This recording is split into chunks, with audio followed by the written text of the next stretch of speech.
कि साटा पयाइल बानी सटब ना जरी कमर हिलाइब जबले जरी मर करी साटा पयाइल बानी सटब ना जरी कमर हिलाइब जबले जरी मर करी कि खट मीठी जवानी के चिखैबू ना बबुआ के खुश कके जाइबू ना अरे आरा में दोबारा फेरू आइबू ना।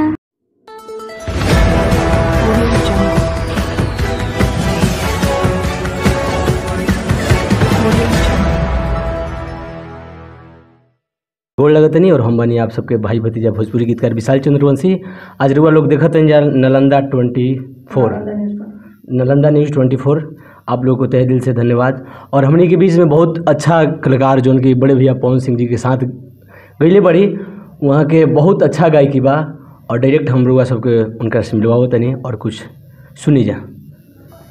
सबसे पहले तो आपके चैनल से जितना भी लोग हमके देखा था सबके प्रणाम, आपके भी प्रणाम।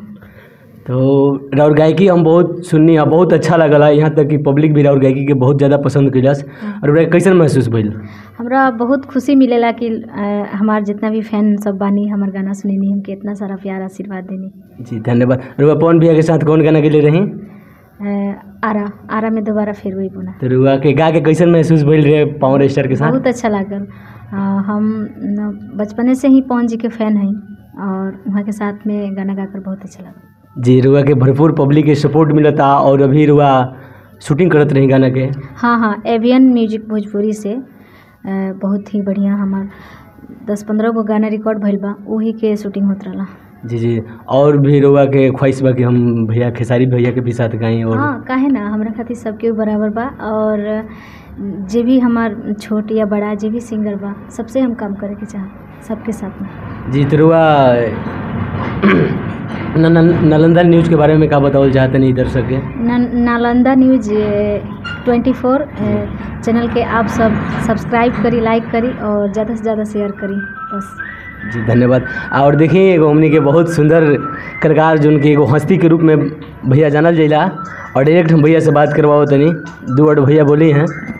जी नमस्कार प्रणाम। हम सबसे पहले तो आपके चैनल के तमाम दर्शक दीर्घा के गोड़ छू के गोड़ लगतनी और आपके भी प्रणाम बा। जय जय।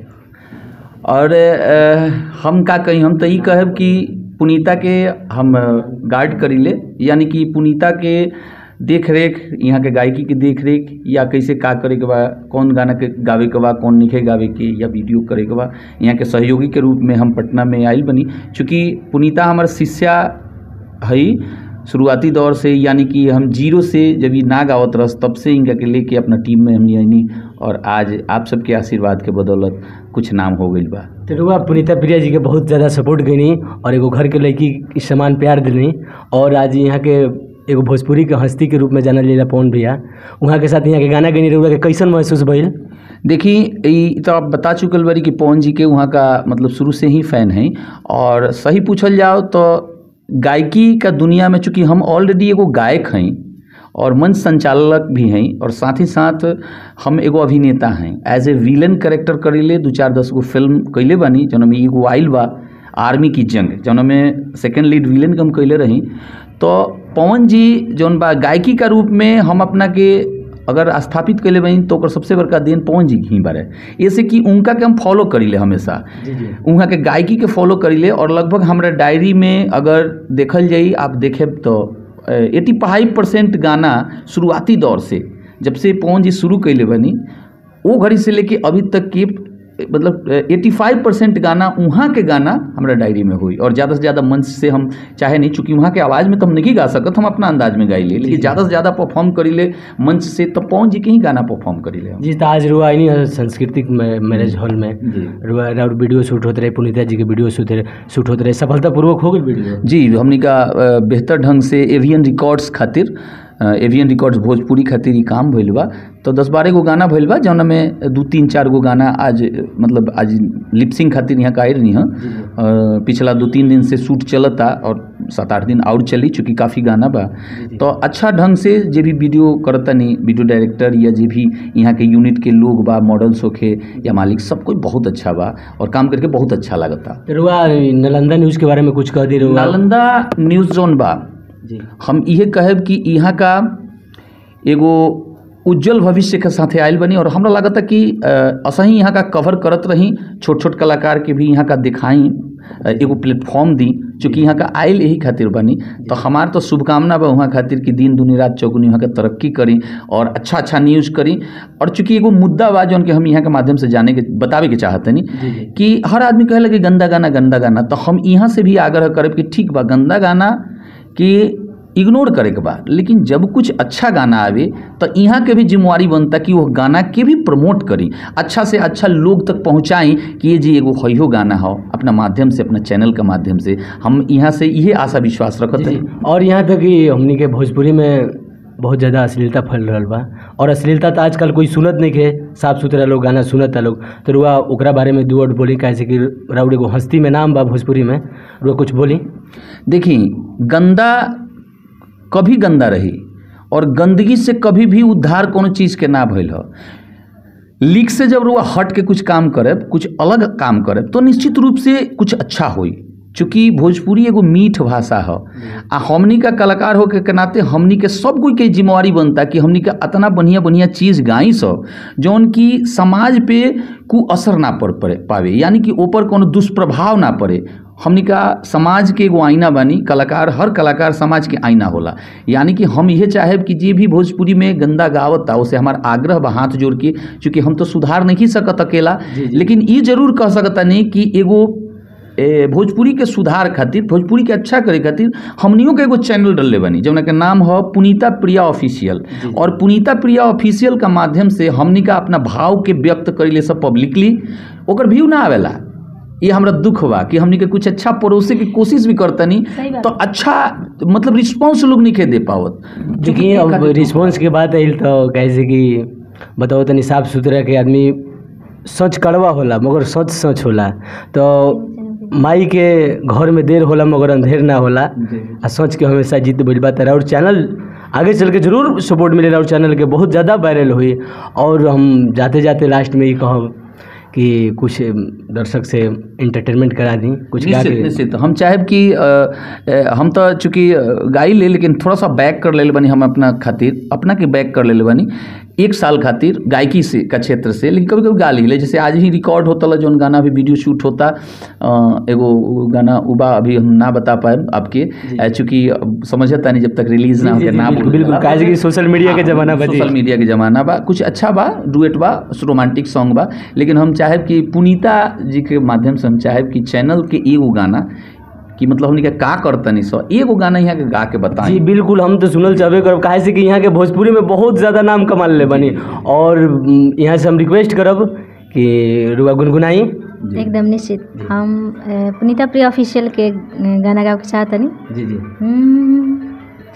कि अगुआ नतिया झूठ बोल के दागा बाटे कइले, बीए पास बता के अंगूठा छाप से शादी करैले, कि जज पर ताल न पापा कइले, जज पर ताल न पापा कइले, जीवा जाला जरी रे जरी। जय हो जय हो।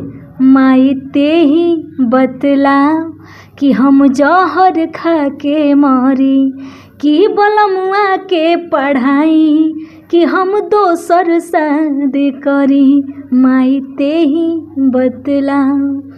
बैंक के निकासी फार्म हमरा के भरवावेले, साइन के जगह पिया अंगूठा लगावेले, बैंक के निकासी फार्म हमरा से भरवावेले, साइन के जगह पिया अंगूठा लगावेले, शर्म के मारे पानी पानी, शर्म के मारे पानी पानी, होनी वो घरी रे घरी, माई ते ही बतला कि हम जहर खा के मरी, कि बलमुआ के पढ़ाई कि हम दोसर शादी करी। ये हमारा चैनल बहुत बहुत धन्यवाद है। कितना बढ़िया सुंदर साफ सुथरा भजन गीत रुआ गई नहीं और बहुत अच्छा लगल हमरा सुन के, बहुत बढ़िया मिजाज खुश हो गई।